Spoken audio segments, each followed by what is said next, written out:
Good stuff. Just maybe, do you have any update on Kieran Frawley? What had your medical team heard? Yeah, well, he hasn't been back in the building today, but I think he's feeling good. He's recovering well, but I'm not sure where he's at in regards to the return to play protocols. Do you know if he's fit, if he's available, or is he available for Leinster selection this weekend, or will he just stay away? He won't be available for us this weekend, though. No. Very good. Do you get an update on Harry Byrne as the parent club? I haven't received an update personally, but the medical staff may have. Yeah. Okay, very good. Just tell me, what were the main lessons that you took out of the Ospreys game, a close call for Leinster? What were the main lessons you take from that going into Cardiff this weekend?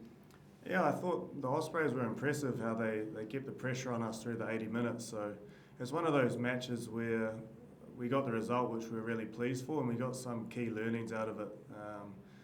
We just weren't accurate enough, and we allowed too much pressure at the breakdown. So some fixes there that we've put some time and effort into, trying to close out the game, and gave them another chance. So little aspects like that, which is good opportunity for growth, but great to get the result as well with some guys that hadn't played a lot of footy. So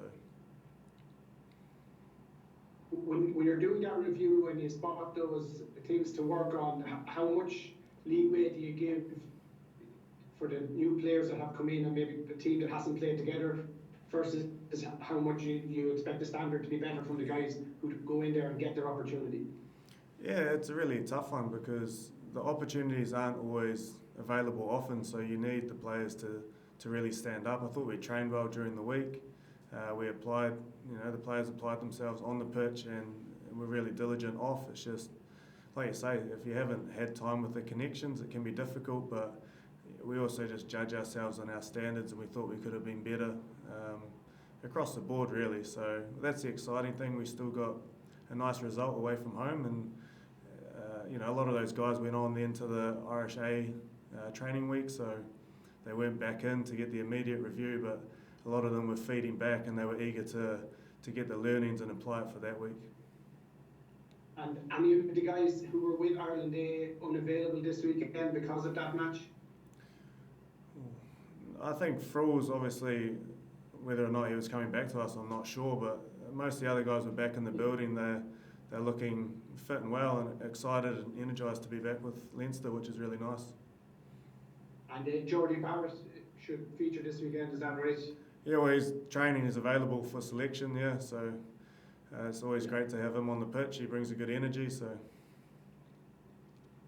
Very good. Just looking at the table there, obviously very little to take away from that with the way Leinster have started. Second highest price scorers in the league, and you're obviously top of the league. Just give me your assessment of you're in 5 or 6 months now, how you see the Leinster attack. Is it where you wanted it to be? Obviously you can never reach perfect, but in terms of how it's progressed from what you've seen, how happy are you with it? Yeah, obviously we're pleased that we're scoring points and getting results. I remember back to the start of the year, we scored often in the starts of the matches. We weren't finishing well. More recently, we maybe struggled earlier, but we're finishing well. So I think just on attack, we're just looking for consistency and just striving to execute our game, but also keep growing. So we're not the finished product. We're still implementing a few ideas and trying to bed them in and make them become just habitual, I guess. But yeah, really, I can't question the players' kind of intent and desire to learn and not just be stuck doing what they've always done, which is really pleasing from the coach's point of view. Very good, and it's obviously not your area of expertise, but Jack Boyle comes back into camp, out to training this morning, a new international test player. Just maybe a bit about him, what you know about him from your dealings with him. Yeah, obviously I enjoy the scrummaging side of things, so I really G them up. They get us some great possession or winning us some penalties. So Boyle is a real character, and we're all really pleased to see him get his cap over in Wales. And you might have seen his song that he had to sing after the game. he's a good character. The guys love him. He brings a good energy, but yeah, he obviously does a job on the field, and we're really excited. Hopefully he gets back playing with us shortly. But it's great to see him in the Irish colours doing really well. Great. Thanks for your time, Tyler. Best of luck for the week. Yeah, thank you. Hi Tyler, Brendan O'Brien here. Good to see you. Hey, g'day. I just ask you about the 10 situation again. I mean, as Michael said there, so Harry and Kieran, unfortunately go out injured in the same game. This is coming a few days after confirmation that Ross is going to go to Gloucester. There's been a lot of talk about the backup of Leinster 10s in the building, but does this last week show just how important it is to have that maybe bit of extra strength and depth, that you just don't know what can happen from one week to another in rugby? Yeah, that's exactly right. You can always have a surplus in any position, and then you seem to get hit with, say, an injury crisis at one particular position, and you're scrambling for high-quality players. So the frustration comes, I guess, when you're not getting opportunities or game time. And we've probably seen that with the 10s that were in the building, especially through the start of the year. So, you get a few injuries and maybe guys are out for a short or an extended period of time, and it's always great to have high quality players that you can roll in and keep the game flowing. So, yeah, I mean, like you say, you can't always have that luxury, but I feel like we had that with the 10s.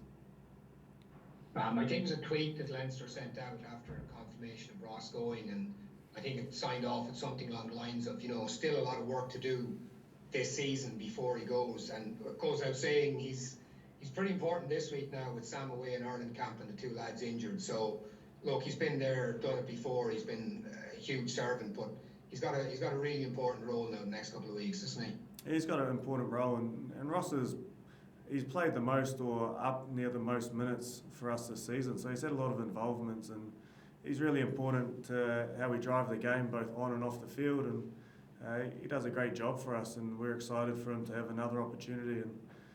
And obviously his decision to leave, we're really excited for that, but not until we finish our season. He's got plenty more to do for us, and he's still contributing. He's always stayed positive, and we're looking forward to what he can do.